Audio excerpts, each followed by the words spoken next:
into this room was like, whoa. As I told a few friends, I have the privilege of being at my own memorial service.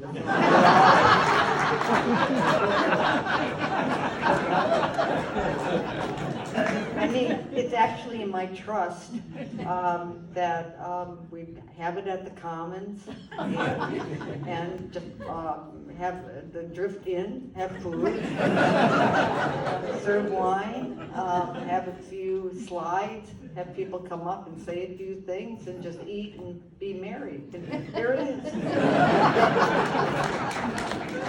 So I have some family here, and Cassie, we can tell your Uncle David, who's in charge of the trust, we know this has been done.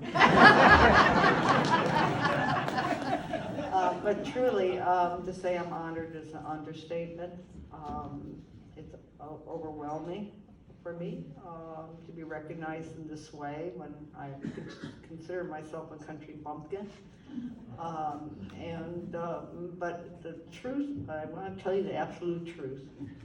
The truth of the matter is, I may have been persistent, I may always seek the truth and be truthful, it's a part of my value system, but I couldn't have done anything without having other people help. Okay, I mean, that's the truth of it. And I want to recognize Phyllis Steves that's sitting back there. I mean, a lot of people, you don't know Phyllis. She has the beautiful white hair right there. I know Phyllis, I'm sorry. Stand up, Phyllis. I want you to stand up.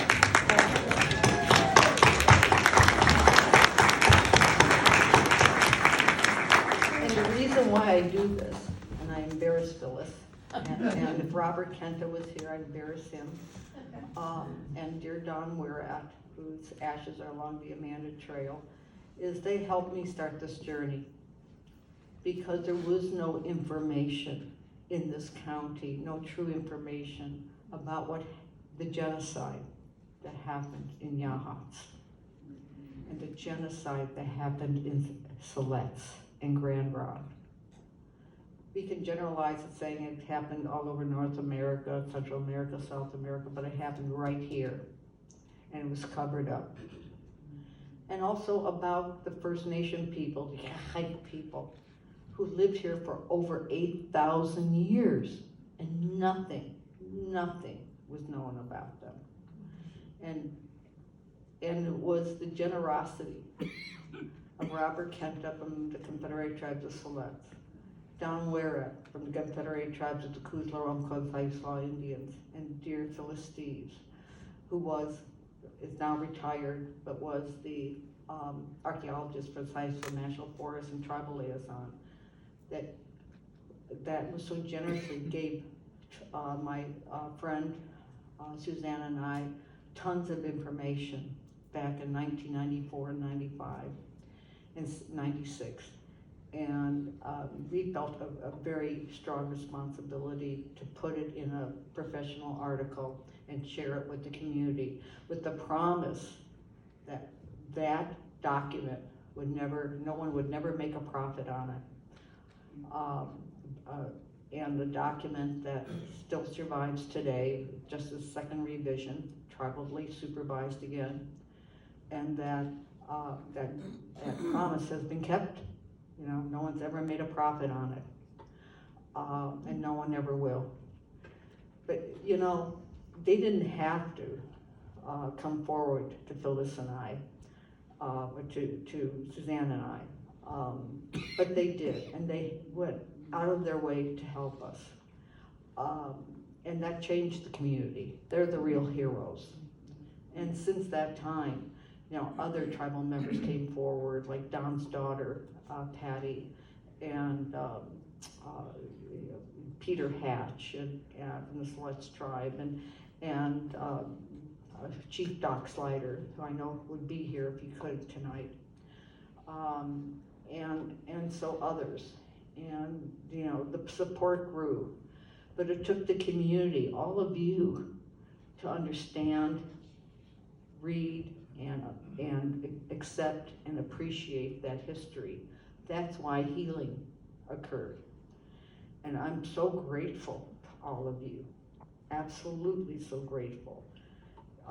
And some of you started so early to understand, like Greg and Nan Scott. They were a part of that beginning all along, and I'm so grateful to both of you. You know, I'm looking at so many of you, like Ray Petrick, who was my neighbor, and his lovely wife, Debbie, who understood from the very beginning and supported that story. But it was more than that, because we built a trail, and the trail became Amanda. And it was more than that, because View the Future started 20 years ago, and part of their mission was cultural preservation. That wasn't popular then, but View the Future did that, because they knew the importance of cultural preservation as well as land preservation. And I have a magnificent board of directors. They work so hard, and a whole bunch of volunteers that work so hard.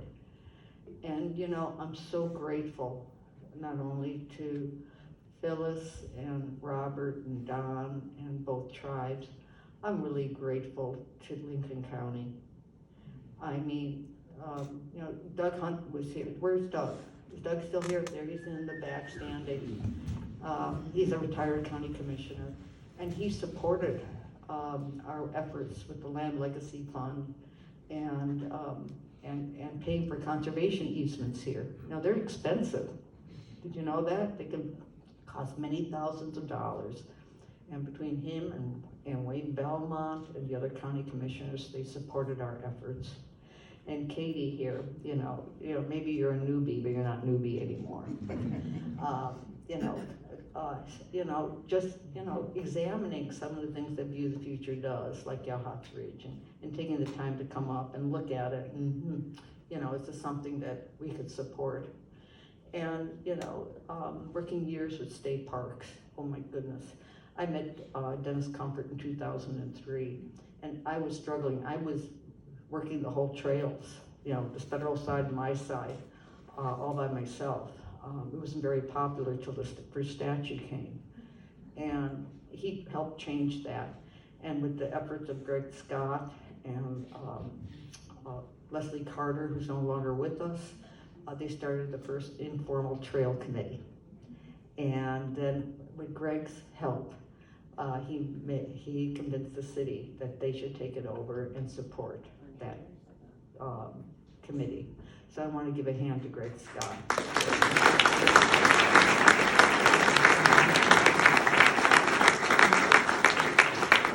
History is important, and the truth is important. And that's, it's a truth about our First Nation history.